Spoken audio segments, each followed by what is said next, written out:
بسم الله الرحمن الرحيم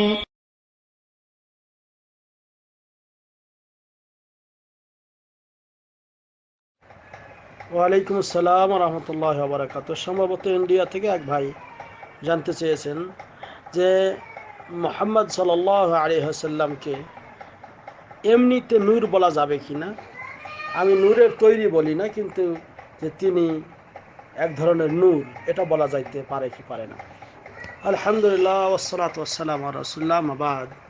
সম্মানিত ভাই, আল্লাহ রাব্বুল আলামিন তিনি মানব জাতিকে সৃষ্টি করেছেন মাটি থেকে।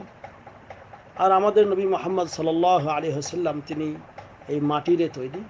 তবে আল্লাহ রাব্বুল আলামিন তার মাধ্যমে যেহেতু পৃথিবীবাসীকে হেদায়েতের আলো দেখিয়েছেন, অন্ধকার থেকে, জাহেলিয়াত থেকে, জুলুম নির্যাতন নিপীড়ন থেকে মানুষকে সুপথে কল্যাণের পথে প্রেরণ, যেই আল্লাহ রাব্বুল আলামিন যেই কল্যাণ এবং নূর বা জ্যোতি, আলো, উজ্জ্বল এইগুলি আমাদেরকে দিয়েছেন, সেটা মুহাম্মদ সাল্লাল্লাহু আলাইহি ওয়াসাল্লামের মাধ্যমেই।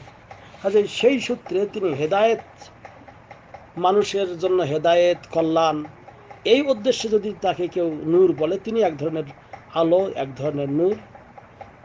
এই উদ্দেশ্যে যে তিনি মানুষকে হেদায়েতের পথ, কল্যাণের পথ, ভালোর পথ দেখিয়েছেন, সঠিক পথ দেখিয়েছেন, এই ক্ষেত্রে কেউ যদি বলে, এটা বলা জায়েজ। কিন্তু তিনি নূরের তৈরি, এটা বলা জায়েজ নেই। নূরের তৈরি আল্লাহ রাব্বুল যেমন মানে মানে হাদিস বলে চালিয়ে দেওয়া হয়, আসলে এটা হাদিসও নয়, এটা নবী করিম সাল্লাল্লাহু আলাইহি ওয়াসাল্লামের উপর মিথ্যা অপবাদ যে আল্লাহ সর্বপ্রথম আমার নূর সৃষ্টি করেছেন এবং সেই নূর থেকে লাওহে কলম, আরশ, বিভিন্ন খালক মাখলুক ইত্যাদি সৃষ্টি করেছেন। এটা ভ্রান্ত কথা, এটা বাতিল। কিন্তু নবী করিম সাল্লাল্লাহু আলাইহি ওয়াসাল্লাম যদি তাকে আক্ষরিকভাবে, অর্থাৎ এমনি যে তিনি এক ধরনের নূর, তার সেই নূরের বিচ্ছুরিত হয়েছে, অর্থাৎ তিনি তার এই আলো দিয়ে আমাদেরকে আলোকিত করেছেন, এটা কেউ যদি বলে, এটা বলা যেতে পারে।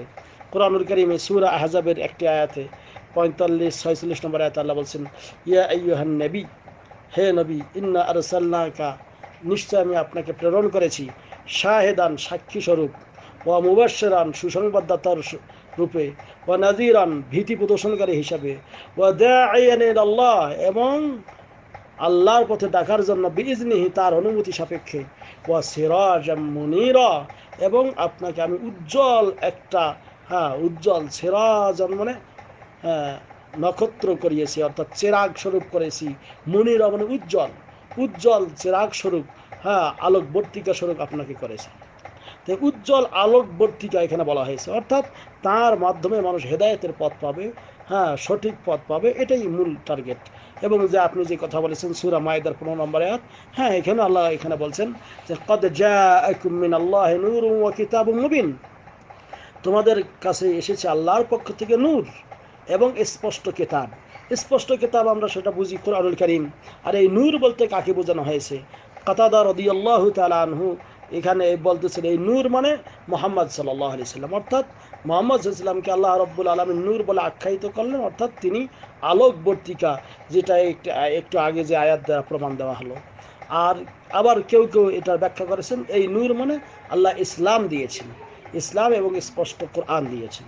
কাজেই মুহাম্মদ সাল্লাল্লাহু আলাইহি সাল্লাম তিনি মানুষের তৈরি, কিন্তু তাকে সৃষ্টিগত দিক থেকে তিনি মানুষ, এবং তিনি তার মর্যাদা সম্মান অনেক বেশি, কিন্তু তিনি সৃষ্টিগত দিক থেকে মানুষ, এবং মানুষ তৈরি হয়েছে আদম আলাইহিস সালামকে তৈরি করা হয়েছে মাটি থেকে, আর জিনদেরকে সৃষ্টি করা হয়েছে আগুন থেকে, ফেরেশতাদেরকে সৃষ্টি করা হয়েছে যে এরকম নূর থেকে। নূর এমন একটা আলো, জ্যোতি, যার মাধ্যমে যেটাতে স্নিগ্ধতা আছে এবং যেটার মাধ্যমে মানুষ কল্যাণের পথ পায়। কিন্তু তিনি নূরের সৃষ্টি, এই কথা বলা জায়েজ নাই, এই কথা বলা বাতিল, এই কথা বলা ভ্রান্ত। আশা করি ক্লিয়ার হয়েছে। হাযা আল্লাহু আ'লাম বিসওয়াব, ওয়া সাল্লাল্লাহু আলা নবিয়িনা মুহাম্মদ। আসসালামু আলাইকুম ওয়া রাহমাতুল্লাহ।